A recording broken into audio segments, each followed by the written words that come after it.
The ammunition used in this video is provided by Kinetic Range.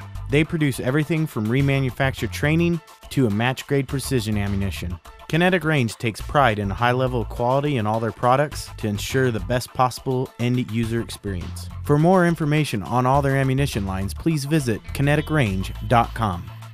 Today we'll be testing some remanufactured ammunition by Kinetic Range. It is calibered a 9mm and it is a 124 grain round nose bullet. The one thing about this ammunition is, if you notice, it is not jacketed. It's actually covered with a coating which they call HTC or high-tech coating. This is applied in a process that's very similar to powder coating. But the unique thing about their high-tech coating is that it actually mimics a jacket, whereas when you're shooting a lead round through certain guns, especially guns with polygonal rifling, they don't behave as well with lead rounds. So the HTC coating actually behaves like a jacket, which actually limits down leading of your barrel and creates a more efficient experience. But it also lowers the cost of the round, which is actually passed on to you, the shooter. We will be using two different guns today during our testing. One is a Glock 17 with a 4.48 inch barrel, and the other is a SIG 2022 with a 3.9 inch barrel.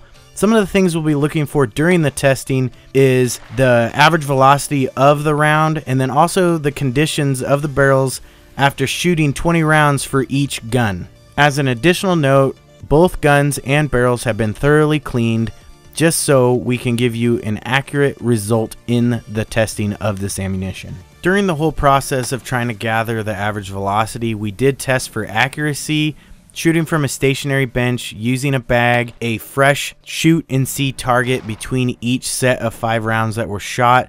I found that the grouping was very similar between the Glock and the SIG, and also that it shot very similar to standard remanufactured ammunition. The accuracy for it isn't like drilling nails or anything like that, or going to be even comparable to match grade, but I feel that for training at a range and just getting familiar with firearm, practicing trigger pull, and just getting on paper, this ammunition is sufficient for that, definitely. When we started testing for the average velocity, we actually shot 5 groups of 5 between the two handguns. In total, there were 20 rounds per gun. After shooting 20 rounds between each gun and gathering the average velocity information needed, we found that the Glock 17 with its 4.48 inch barrel had a 1049.55 feet per second average, and the SIG 2022 with its 3.9 inch barrel had a 1043.6 feet per second average. What it really comes down to is actually how does your barrel look after shooting this faux jacketed round. Due to the fact that it doesn't have a full metal jacket, I really wanted to see how the Glock's barrel looked, because it's polygonal rifling and its actual distaste for lead round ammunition.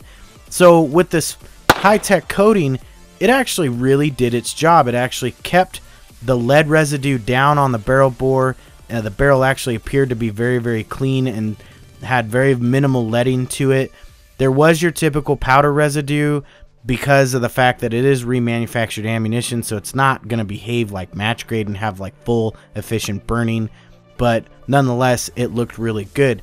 The SIG 2022's barrel, on the other hand, did look a little bit dirtier with powder residue, but its rifling still appeared to look very, very good with minimal leading. So in reality, from what I see and just the minimal testing that I've been able to do, their high-tech coating does behave like a jacket on the round and actually allows you to use it in guns that may not behave very well with lead round nose ammunition. In turn, this is going to save you guys money when you're at the range and wanting to practice, but it always puts a pinch on your wallet. So Kinetic Range's remand ammunition is definitely something that I would look at if you want to just get out and practice. You're not going to like do 3-gun competitions or be shooting, you know, hairs off a gnat's butt, but it's going to get you out there and practice the techniques and the muscle memory that you need for later on using the more expensive ammunition for when you really need it to count. Well, that's it for this video of High Desert Tactical. I want to give a special thanks to my good friend Jack for allowing me to use his Glock 17 while testing this ammunition by Kinetic Range, and also to my friend Scott for actually being the shooter. If you guys have any questions or comments, just leave them down below and I will do my best to help you out. If any of you are looking for a little bit more technical data on my velocities, I'll be providing that in the video description below. Other than that, you guys take care, be safe, and I will catch you later.